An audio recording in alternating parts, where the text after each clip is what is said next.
پناہ مانگتی ہوں اللہ کی شیطان مردود سے۔ شروع اللہ کا نام لے کر جو بڑا مہربان نہایت رحم والا ہے۔ کہو کہ لوگو آؤ میں تمہیں وہ چیزیں پڑھ کر سناؤں جو تمہارے پروردگار نے تم پر حرام کر دی ہیں۔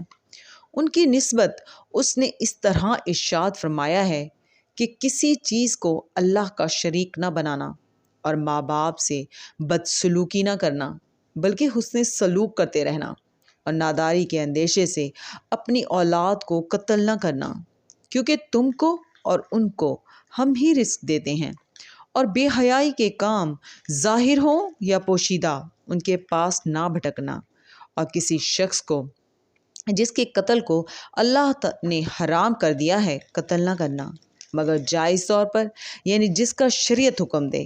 ان باتوں کی وہ تمہیں تاکید کرتا ہے تاکہ تم سمجھو۔ اور یتیم کے مال کے پاس بھی نہ جانا مگر ایسے طریق سے کہ بہت ہی پسندیدہ ہو، یہاں تک کہ وہ جوانی کو پہنچ جائے، اور ناپ اور تول انصاف کے ساتھ پوری کیا کرو۔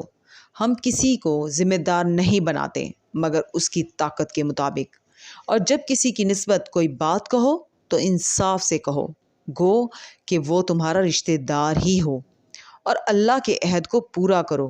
ان باتوں کا اللہ تمہیں حکم دیتا ہے تاکہ تم نصیحت قبول کرو، اور یہ کہ میرا سیدھا رستہ یہی ہے، تو تم اس پر چلنا اور دوسرے رستوں پر نہ چلنا کہ ان پر چل کر اللہ کے رستے سے الگ ہو جاؤ گے۔ ان باتوں کا اللہ تمہیں حکم دیتا ہے تاکہ تم پرہیزگار بنو۔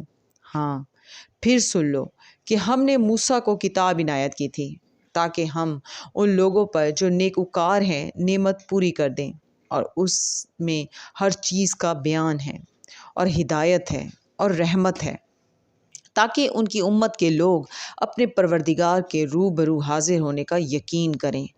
اور اے کفر کرنے والو، یہ کتاب بھی ہم ہی نے اتاری ہے برکت والی، تو اس کی پیروی کرو اور اللہ سے ڈرو تاکہ تم پر مہربانی کی جائے۔ صدق اللہ العظیم۔